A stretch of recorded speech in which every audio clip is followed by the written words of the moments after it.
যদি কারো নৃত্য করার ইচ্ছা থাকে উঠে আসেন, আসেন দুই একজন আসেন। রাধে বলে বাহু বলে এসো না ভাই, হরি বলে বলুন ধরি হরি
चल चल चल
নিতাই গৌর হরি বল, হরে কৃষ্ণ। তো আমরা শোধন করবো মধুময় মধুর শ্রী বৃন্দাবন লীলা। মধুময় মধুর শ্রী বৃন্দাবন যেখানে যেখানে সাধুগুরুর আগমন, যেখানে কৃষ্ণ কথা আলাপন, যেখানে হয় রাধা গোবিন্দ লীলা কীর্তন। তো মধুময় মধুর শ্রী বৃন্দাবন লীলা। সখাগণ কানায়ার পর চেয়ে বসে আছে। সখাগণ কানায়ার পর চেয়ে দেখছে কখনো কানায় আসবে, কানাইকে সঙ্গে করে আমরা সবাই গঠিয়ে দেখে রওনা হব। এদিকে শ্রীদাম সখা বলতে লাগলেন, ভাই এখনো তো কানাই এলো না, কানাই কি করছে? আজকে গোটে আসবার কথাটা বুঝি তার মনে নেই। এদিকে কানাইয়া মার উপরে বসে বসে পা দুখানি দুলিয়ে দুলিয়ে বদনে নবনী সেবা করছে। বৈষ্ণব আচার্য লীলার এক প্রান্তে দাঁড়িয়ে বলতে লাগলেন, ওরে পাখানে নাচায়া, ওরে দুপুরো বাজাইয়া,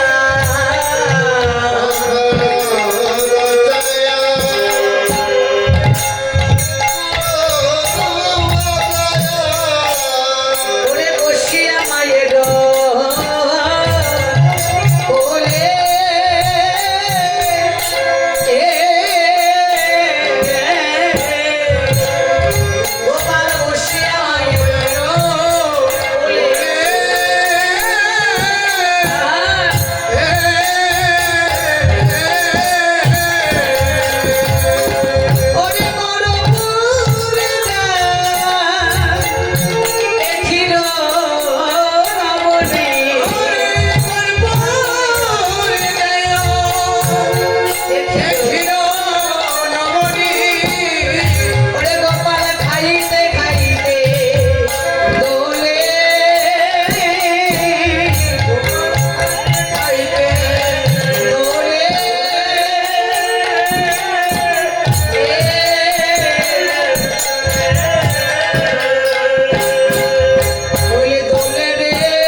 বসিয়া মায়ের কোলে কর পুরি দেয় এখিরো নবনী, নদী খাইতে খাইতে দোলে।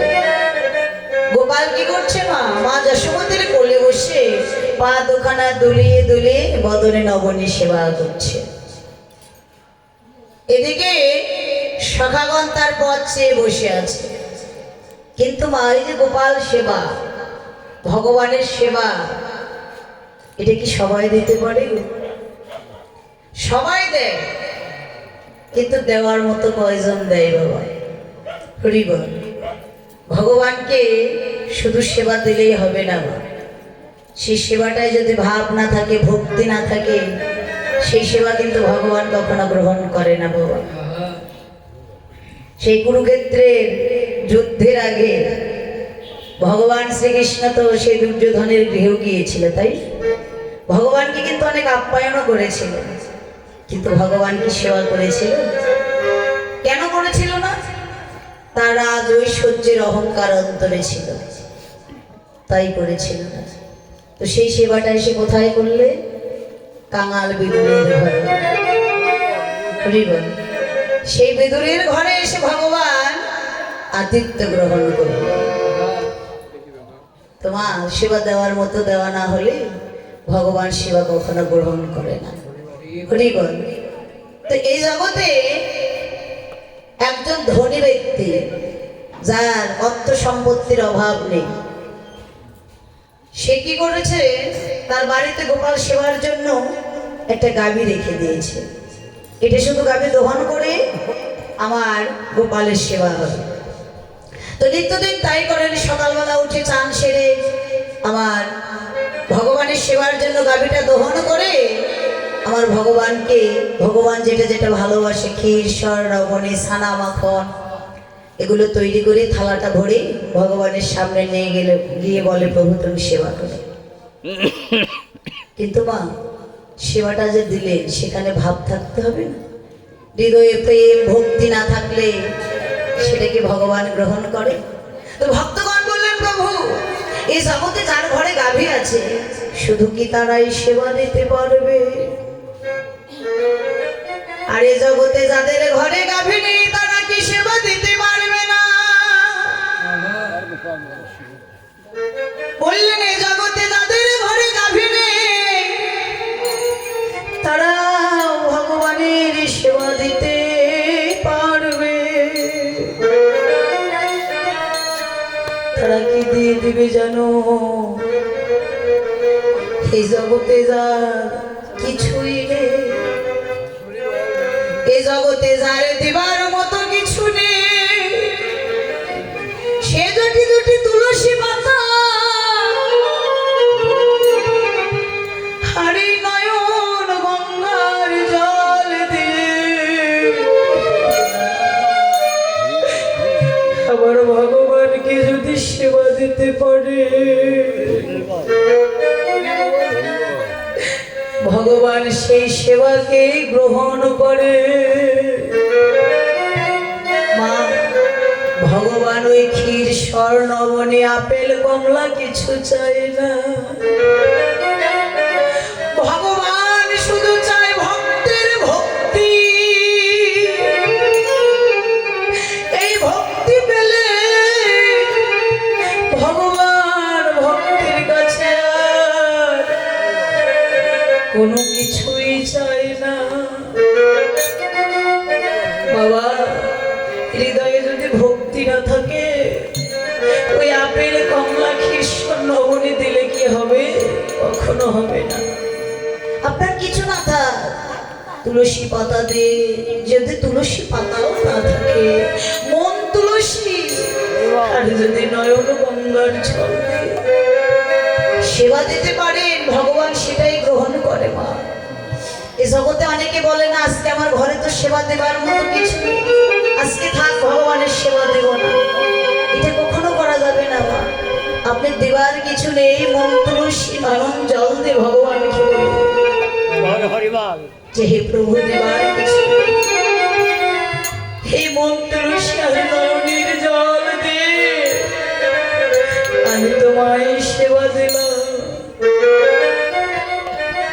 ভগবান সেটা সাদরে গ্রহণ করে।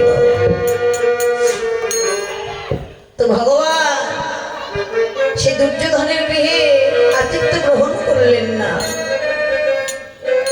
কাঙাল বিদুর, ওই বিদুরের গৃহের সামনে দিয়ে নিত্যদিন ভগবান দুর্যোধনের গৃহে যেতে হবে। আর বিদুরের স্ত্রী নয়নের জলে কাঁদতো আর কেঁদে কেঁদে বলতো, হে ভগবান, তুমি আমার গৃহের সামনে দিয়ে নিত্যদিন চলে যাও, কিন্তু ভগবান তুমি আমার গৃহে কবে আসবে? তুমি নিত্যদিন আমার গৃহের সামনে দিয়ে দুর্যোধনের গৃহে যাও, আমারও তো ইচ্ছে করে তোমায় পাবা, আমার গৃহে কবে আসবে প্রভু তুমি? একদিন বিদুরের স্ত্রী চান সেরে ভিজা বস্ত্রটা রেখে শুকনা বস্ত্র পরিধান করতে বিদুরের গৃহে ভগবান এসে উপস্থিত হলেন। দূর থেকে বিদুরের স্ত্রী দেখছে গৃহে ভগবান এসেছে, দেখে বললেন, প্রভু তুমি কি আমার গৃহে এসেছো? সত্যি কি তুমি এসেছো? না, আমি স্বপ্ন দেখছি প্রভু। একজন কাঙাল, একজন দরিদ্র, একজন ভিখারির গৃহে কি কখনো ভগবান আসতে পারে? প্রভু তুমি কি এসেছো? না, আমি স্বপ্ন দেখছি প্রভু। প্রভু হে কাঙাল দুঃখী দরিদ্রর ঘরে তুমি এসেছো, কিন্তু তোমায় যে বসতে দেব, বসবা দেবার মতো আমার ঘরে ভালো একটা আসন নেই। এমনই দরিদ্র প্রভু, তোমায় বসবা দেবার মতো আমার ঘরে ভালো একটা সিংহাসন নেই। এমন দরিদ্রর গৃহে এসেছো তুমি প্রভু। বিদুরের স্ত্রী তার শাড়ির আঁচলটা পেতে দিয়ে বললেন, প্রভু তুমি বসো। যেই না শাড়ির অঞ্চলে বসতে গিয়েছে, বিদুরের স্ত্রী বলছে, দাঁড়াও প্রভু, ওই শাড়ির অঞ্চলে তুমি বসবে না। ওই শাড়ির অঞ্চলে তোমার যুগল চরণ রেখে তুমি আমার কোলের উপরে বসো। তোমার চরণ তল থেকে যে ধুলো ওই ধুলোগুলো আমি যত্ন করে বেঁধে রাখবো। ওই ভগবানে যাবার সময় যেদিন আমি ওই পারঘাটে তোমার এই ধুলোগুলো নিয়ে যখন আমি পার ঘাটে দাঁড়াবো, সেদিন তুমি কি করবে বহু জানো? সেদিন তুমি আমায় হাত ধরে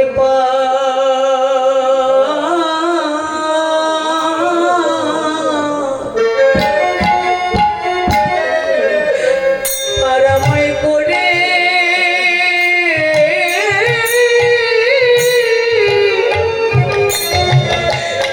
আমায় করে দিও।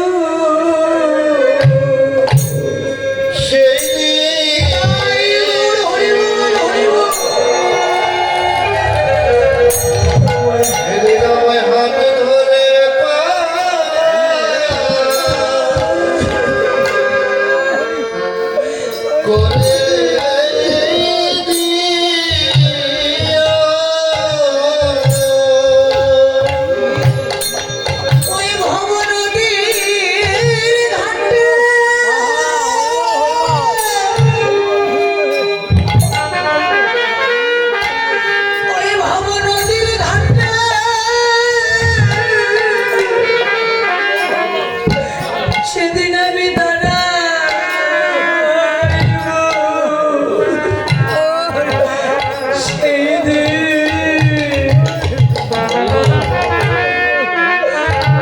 সেদিন আমায় হাত ধরে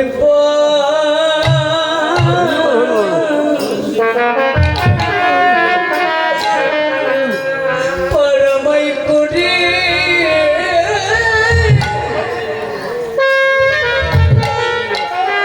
আমায় করে দিও।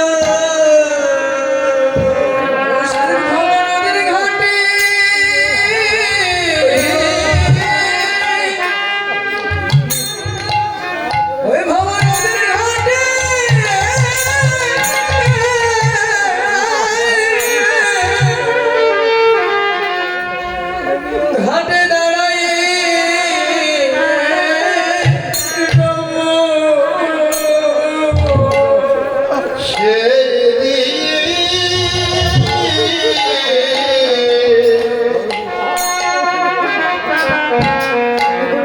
সেদিন আমি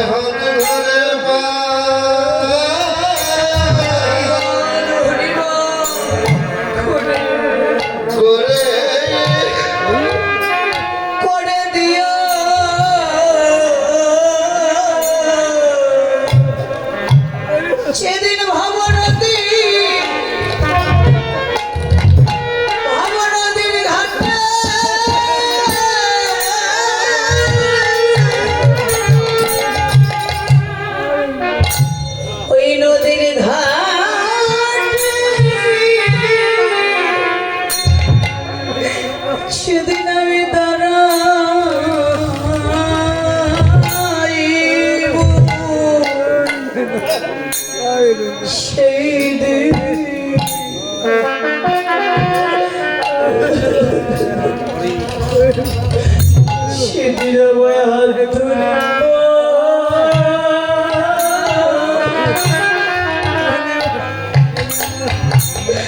আমায় করে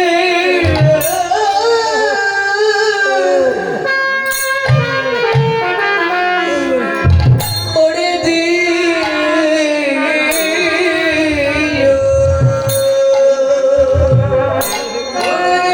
নদীর ঘাটে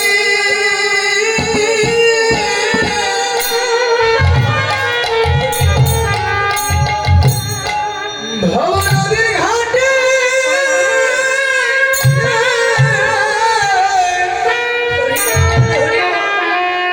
আমি দাঁড়াই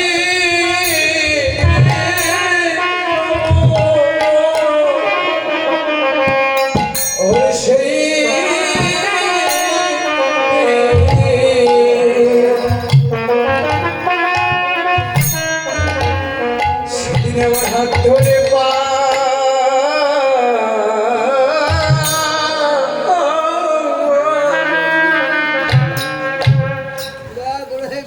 সেদিন আমার হাত ধরে পা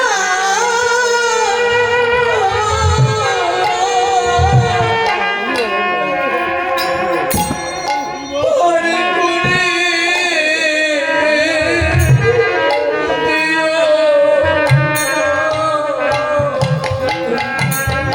বিদুরের স্ত্রী বললে, হে গোবিন্দ, তুমি ওই শাড়ির অঞ্চলে বসবে না। শাড়ির অঞ্চলে তোমার ওই যুগল চরণ রেখে তুমি আমার কোলের উপরে বসো।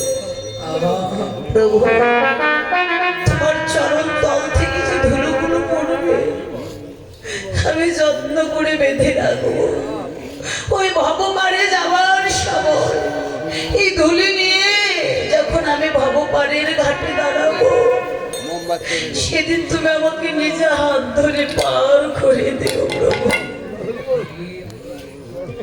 তো বিদিরের স্ত্রী চিন্তা করলেন, প্রভু তো এলো, কিন্তু প্রভুকে সেবা দেব কি দিয়ে? প্রভুকে রেখে দৌড়ে ঘরের মাঝে গেলে, ঘরের মাঝে গিয়ে দেখে বিদুর কিছুদিন হলো কলা কিনে রেখেছিল। আজকে প্রভুকে দেব, কালকে দেব, পরশু দেব, দেব দেব করে প্রভুকে সেবা দেওয়া হয়নি। সেই কলাগুলো কালো হয়ে গেছে। ঘর থেকে বের করে এনে প্রভুকে কোলের উপর বসিয়ে এক হাতে প্রভুর কণ্ঠটা জড়িয়ে ধরেছে, আর এক হাতে কলার খোসাটা ছড়িয়ে কলার শ্বাসটা মাটিতে ফেলে দিয়ে ভগবানের বদনে কলার খোসাটা ধরে আছে আর বলছে, প্রভু তুমি খাও, খাও প্রভু। প্রভু দেখছে, খাচ্ছে না। যে জগতে যদি কেউ কাউকে কলা খেতে দেয়, খোসা ছড়িয়ে কলার শ্বাসটা দেয়, আর ও আমায় দেবে কি কলার শ্বাস? দিচ্ছে কলার খোসা। আবারও বলছে, প্রভু খাও। খাবে না তো কেন এসেছিলে বলো? তোমার জন্য আমি রাজভোগ কোথায় পাবো? এই জগতে যাকে তুমি যা দাও, সে তো তোমায় তাই দেয় প্রভু। আমার যে দিবার মতো কিছু নেই, প্রভু হে তুমি যা দিয়েছ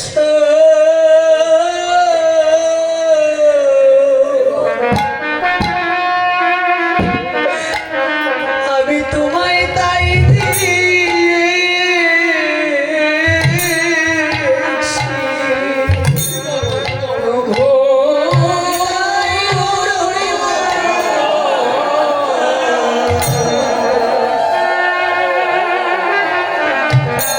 তুমি আমায় যা দিয়েছ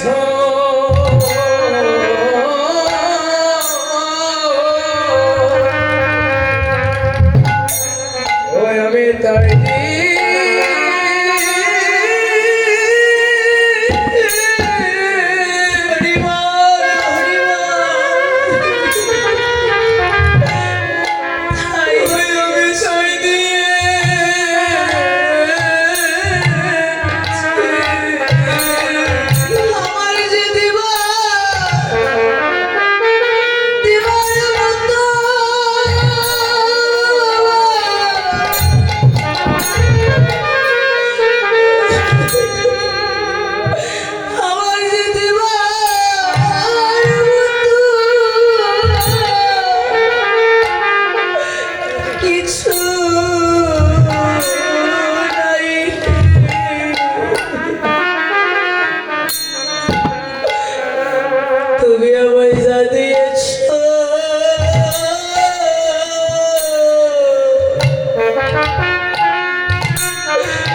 বিদুরের স্ত্রী বললেন, প্রভু খাবে না তো কেন এসেছিলে বলো? এই জগতে তুমি যাকে যা দাও সে তো তোমায় তাই দেয়। তুমি কাউকে দিয়েছো 5 তালা, কাউকে 10 তালা, কাউকে 20 তালা। কেউ শাক ভাত খাচ্ছে, কেউ নুন ভাত খাচ্ছে, সেটা তো তুমিই দিয়েছো প্রভু। আমার তো দেওয়ার মতো কিছু নেই। তুমি আমাকে যা দিয়েছিলে আমি তোমাকে তাই দিয়েছি। এদিকে বিদুর নদীতে চান করতে গিয়েছিল। একটি মাত্র তার পরনে বসন ছিল বাবা। সেই বসনটাও এমন অবস্থা হয়ে গিয়েছিল তা বলবার মতো নয়। সে নদীতে গিয়ে নদীর জলে স্নান করছে, বসনটা ভেজে জল নিংড়ে রোদে মেরে দিয়েছে আর নদীর জলে স্নান করছে। একজন ভক্ত গিয়ে বললেন, বিদুর শুনলাম তোমার গৃহে নাকি ভগবান এসেছে। কথাটা শুধু কানে শুনেছে, ভগবান এসেছে। ওই বসনটা পড়বার সময় হলো না বাবা, হাতে বসনটা নিয়ে ছুটে চলে গেলেন দেহ মাঝে। দেখুন ভগবানের প্রতি কেমন ভক্তি। এমন ভক্তি না হলে তো ভগবানকে দর্শন করা যায় না বাবা। বসনটা নিয়ে গিয়ে দৌড়ে দেহ মাঝে দাঁড়িয়ে রাখি বিদুরের স্ত্রী ভগবানকে কোলে বসিয়ে ভগবানের বদলে কলার খোসা সেবা দিচ্ছে। বিদুর গিয়ে বলছে, ওগো তুমি কি করছো? ভগবানকে কলার খোসা সেবা দিচ্ছ, তুমি নিশ্চয়ই পাগল হয়ে গেছো। বিদুরের স্ত্রী বললেন, ওগো স্বামী, সে ভগবানকে কাছে পায় সে তো পাগলে হয়, পাগল না হলে তো ভগবানকে পাওয়া যায়। আমি তো পাগল হয়েছি, কিন্তু আমার থেকে বেশি পাগল তুমি হয়েছ। বললেন, কেন? আমি কি করেছি? তোমার মতো কি ভগবানকে কলার খোসা সেবা দিচ্ছি?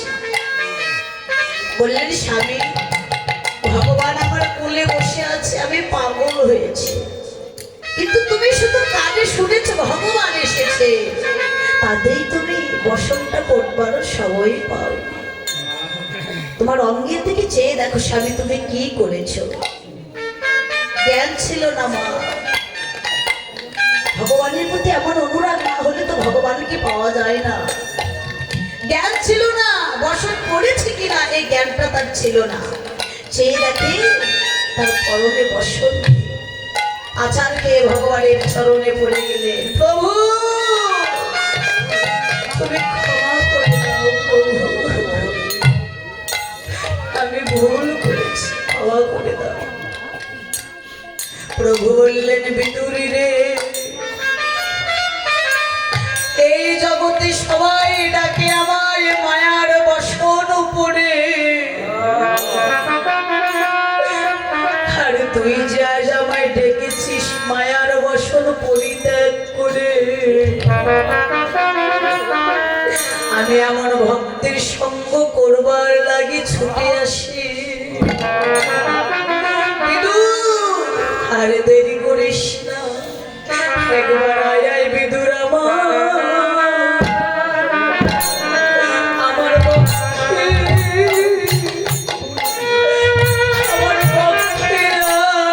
আয় রে।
আমার পক্ষে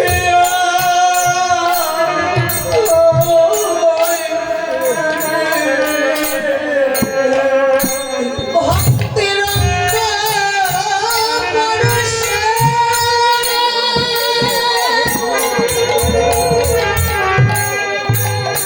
অঙ্গ পরশে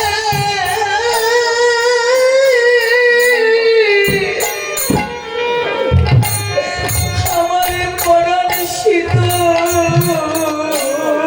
করে একবার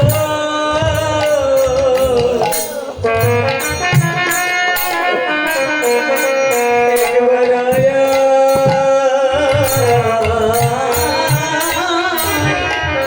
আয় বিদু আমার পক্ষে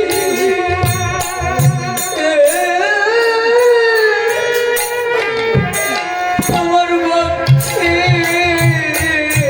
আই ভক্তিরঙ্গ পরশে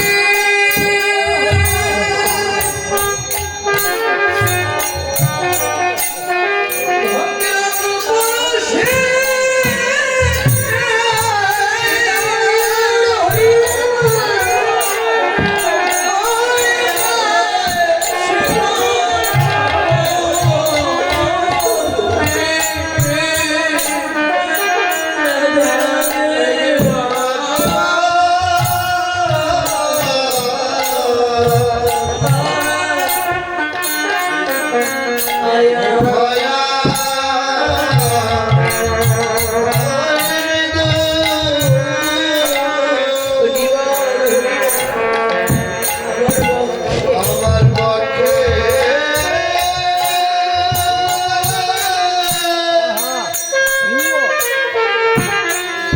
আমার পক্ষে আমার পক্ষে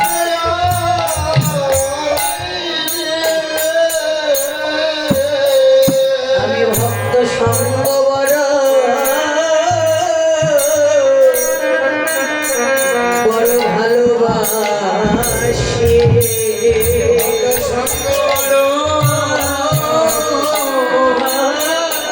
ভালো ভালো তাই তো ভক্ত সঙ্গে লাগি আমি সুখে আসি আমি ভক্ত সঙ্গ বড় বড় ভালোবাসি সঙ্গে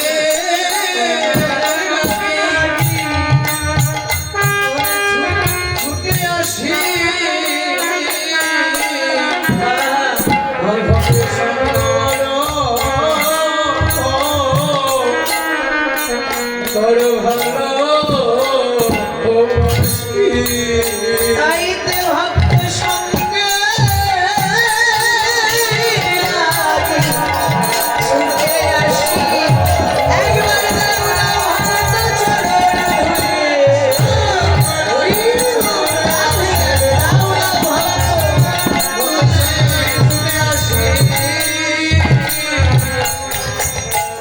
ভক্ত সঙ্গ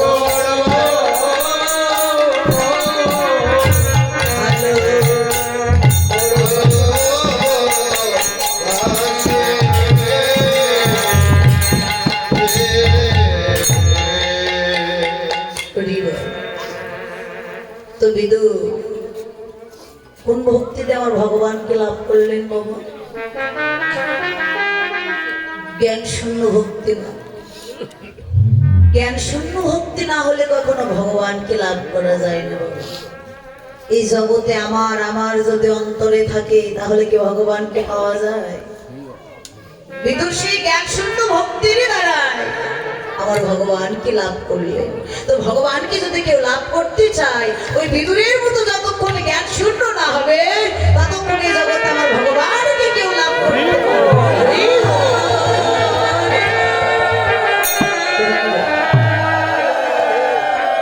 তো জ্ঞান শূন্য ভক্তি হলে আমার ভগবানকে ভগবানকে লাভ করা যায়। বিদুরের মতো যাদের জ্ঞান শূন্য ভক্তি হয়েছে তারাই আমার ভগবানকে লাভ করতে পেরেছে। এবার গোপাল মার কোলে বসে পা দুখানি দুলিয়ে দুলিয়ে নবনী সেবা করছে। মাকে বলছে, মা আমায় আর একটু নবনী দাও।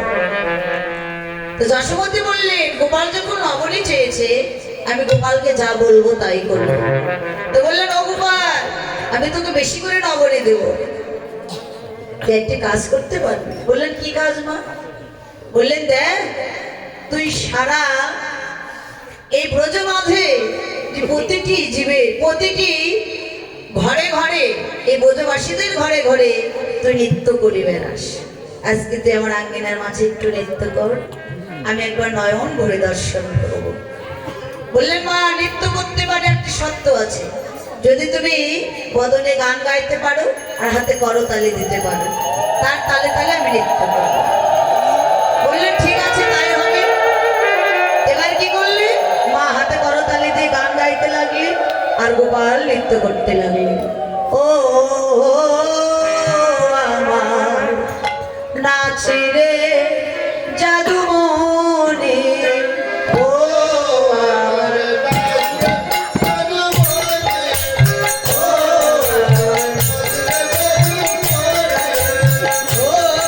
আমার নাচে জাদু মনে,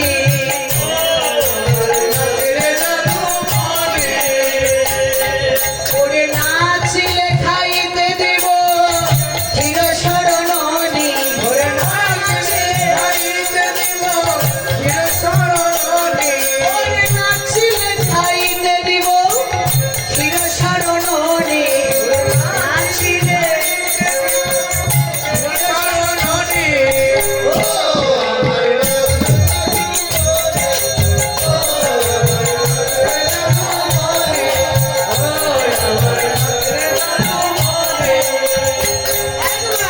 নাচে না দেখি,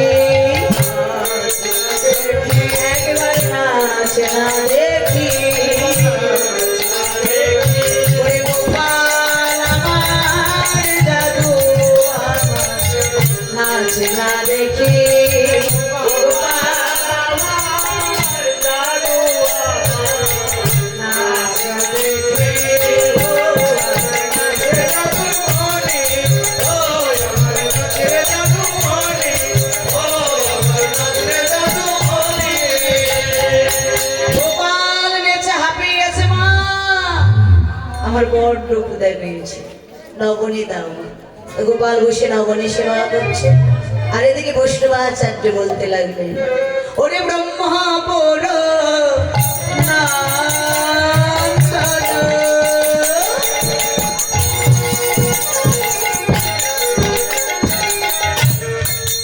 দেখো দিনমণি শঙ্কর,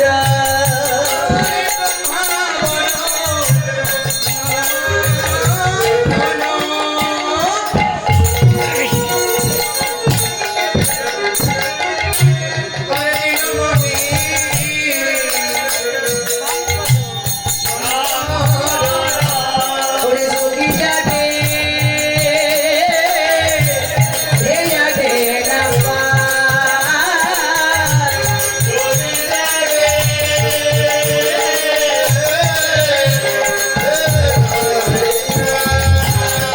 দেখো তারে ব্রহ্মা পায় না,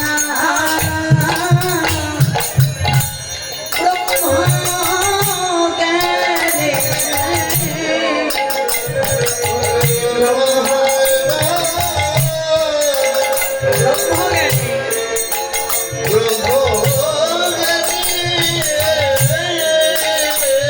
ও তারে যোগী পায় না,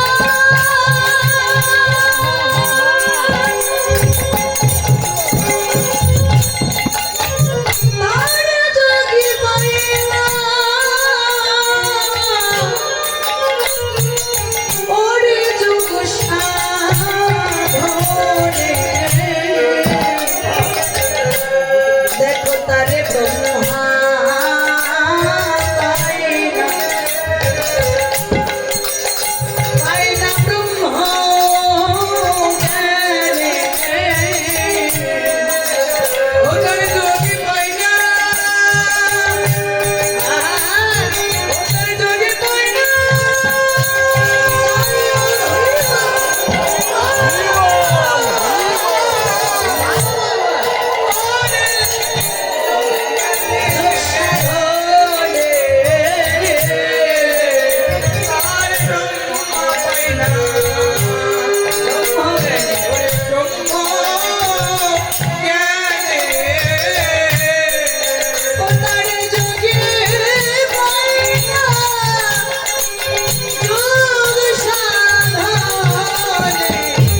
যোগী ঋষি মনি যুগ যুগ সাধনা করে ভগবানকে লাভ করতে পারে না বাবা। আর সেই ভগবানকে লাভ করলেন কে? যশোমতী নন্দরানী। সে কি করলেন? নিজে ভগবানের কর ধরে নৃত্য করাচ্ছে। সে হরি নন্দের ঘরে আনন্দে বিরাজ করে।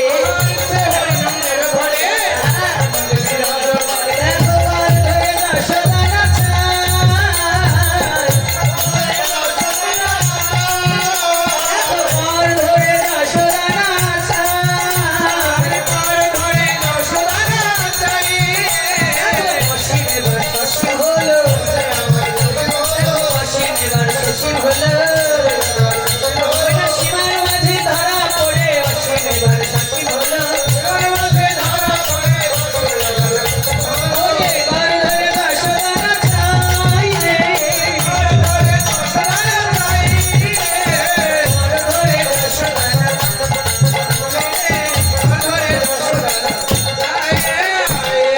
তোমার যশোমতী এমন ভাগ্য করেছে গোপালের দুটি কর ধরে নৃত্য করাচ্ছে। এমন ভাগ্য জগতে কয়জনার হয় না। তুই বল যারা রে। এবার কি করলে? এখনো কানায় আসছে না বলে সখাগণ শ্রীরামকে বললেন, দেখ শ্রীরাম তুই একবার গিয়ে দেখ কানায়ের বুঝে আজকে ঘটে আসবার কথাটা তার মনে নেই। তুই একবার গিয়ে দেখ সে কি করছে। তো শ্রীরাম ধীরে ধীরে কানায়ার নিকট যেতে আরম্ভ করলেন। ওরে শ্রীরাম যা। ওরে যাহিয়া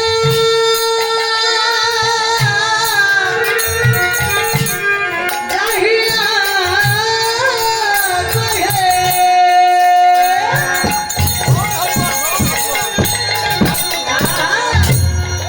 ওরে গো নন্দেরা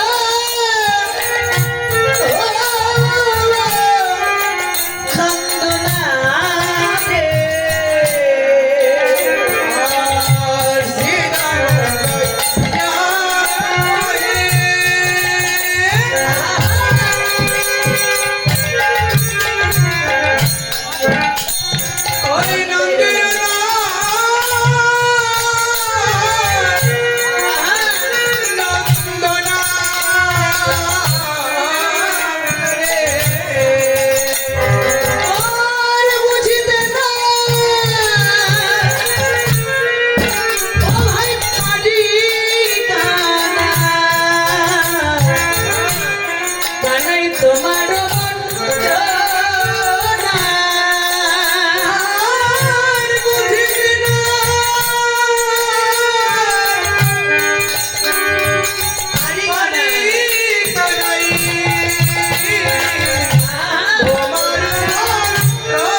সেবা করছে।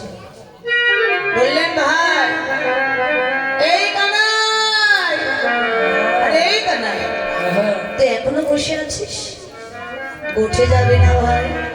সকল রাখালগণ ধেনু বাৎসগণ সবাই তোর পথ চেয়ে আসছে, তুই এমন করে মায়ের কোলে বসে রয়েছিস। তুমি রইলা ঘরে বসে, মাঠে গেল পা, অনুমত্ত হয়ে বেড়াই যথে গোড়া খা। ও কানাই, সবাই যেন পাগলের ন্যায় হয়ে গেছে তোর বদনটা দর্শন না করে। বল তুই উঠে যাবি না? কানাই কোনো কথা বলছে না। শ্রীরাম বলছে ও কানাই, কি রে কথা বলছিস না রে? অভিমান করেছিস? ও বুঝেছি কানাই, তুই অভিমান করেছিস। অভিমান করবারই কথা। কোথায় হলি নন্দ রাজার ছেলে, আর আমরা সামান্য গোয়ালার ছেলে, এই জন্য তোর কাছে আমাদের কোনো দাম নেই, তাই না? তো তুই অভিমান যখন করেছিস, তুই অভিমান নিয়ে বসে থাক। আজ থেকে আমরা আর তোর কাছে কেউ আসবো না ভাই, আমরা আর কেউ আসবো না, আজ থেকে বলে দিই। কানাই বললেন ও শ্রীদাম, এ তুই কি বলছিস? আমি তো তোকে সেটা কখনো বলিনি। আমি অভিমান করে বসে নয় ভাই, আমি কেন বসে আছি জানিস? এই বৃন্দাবনে তুই যে এমন মধুর করে ডাকিস, এমন মধুর করে তো আমায় কেউ ডাকে না। আমি কেন বসে আছি জানিস? সিদা আমায় কতক্ষণে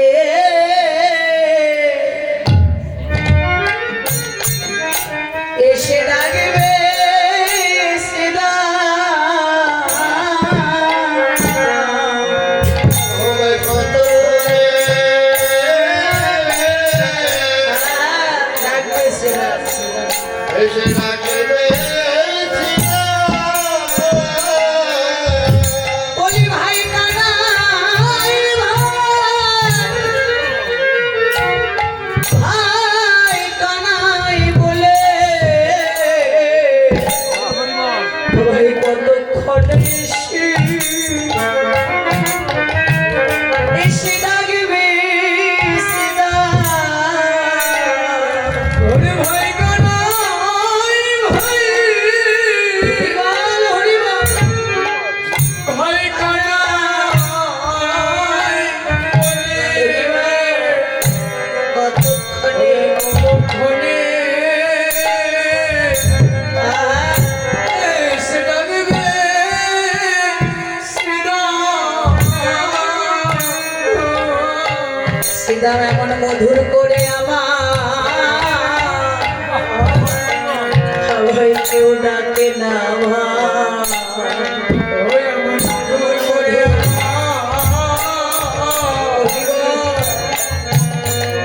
হরে কেউ একবার আইলে কানাই যারে বসে এমন মধুর করে আমায় কেউ ডাকে না ভাই। আইরে কানাই যারে বসে এমন মধুর মধুর করে আমার কেউ বলি আইরে যারে বসে এমন করে কেউ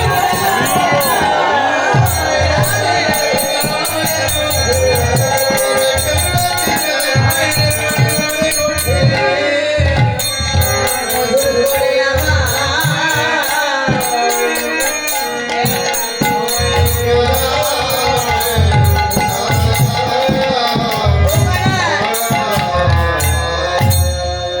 তবে শোন কানা, দেখ আমরাও অনেক ভাগ্যের ফলে তোর সঙ্গ পেয়েছি। হেদে রে কানাইয়া ভাই তোর সঙ্গ চাই, ক্ষুধা হলে গহন কাননেই খেতে পায়। ও কানাই, তুই যেন আমাদের সঙ্গ ছাড়া করিস না ভাই, আমরা মরিলে না মরি কত আপদ এড়াই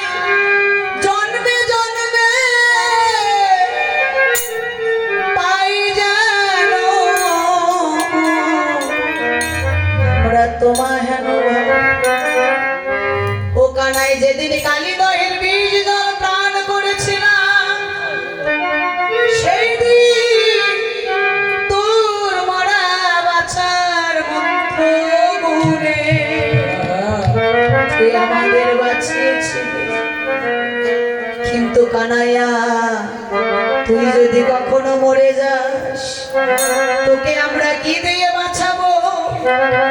একবার মরা বাঁচার মন্ত্রটা আমাদের শিখিয়ে দিয়ে যা ভাই।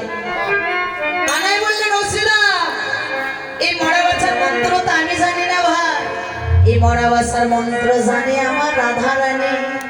ও মায়েরা কি গো মরা বাঁচার মন্ত্র জানেন তো?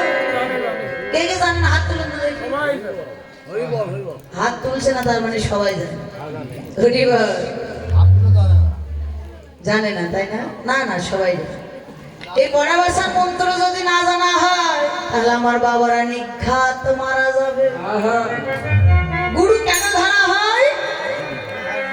আমরা বাঁচবো কি করে? এই গুরু ধরার অর্থই হলো আমাদের জানা শিখা তার কাছে। আর যদি আমরা সেটা না জানি মা তাহলে আমাদের এই জীবনটাই শেষ হয়ে যাবে। তো যারা জানেন না সবার চরণ নিবেদন, গুরুকে আশ্রয় করে গুরুদেবের কাছে জেনে নিবে কিভাবে বাঁচানো শিখতে হয়। নিতাই গৌর হরি বল। তোমার সারা মায়ের কোলেতে শুয়ে থাকে, ঘুমাইতে ঘুমাইতে কানাই কানাই বলে ডাকে। ও কানাই চেয়ে দেখেছিস কত বেলা হয়েছে? ধেনু অশ্বগণ রাখালগণ তো পথ চেয়ে বসে আছে, চল না। কানাই বললেন ভাই শোন, ওরে কি করিব ওরে সীতা, করবো আমি কি? আরে কি করিব ওরে সীতা, করব আমি কি? ও দেখবে চূড়াগাছি ধরা পড়ে বসে রয়েছি, ওরে ধরা পড়ে বসে রয়েছি ওরে চূড়াগাছি ধরা পড়ে বসে রয়েছি, ওরে মায়ের না বলিয়া আমি যদি যাই উঠে, না বলিয়া আমি যদি যাই ওঠে, ওরে মরিবে আমার মা ভাই করিব সংকটে, মরিবে আমার মা, করিব সংকট, মা তো প্রাণে বাঁচবে না ভাই, প্রাণে বাঁচবে না ভাই। মা বলে যদি যাই রে ওঠে মা তো প্রাণে বাঁচবে না, আমি যাই ওঠে, মা তো প্রাণে বাঁচবে না ভাই। ওরে মরিবে আমার মা ভাই করিব সংকটে, ভাই মাকে না বলে যদি উঠে যায় আমার মা যে প্রাণে বাঁচবে না। শ্রীরাম বললেন ও কানাই কোন মায়ের কথা বলছিস? যশোমতী মা, যে মা একটু লবণের দরে সন্তানকে গাছে বাঁধতে পারে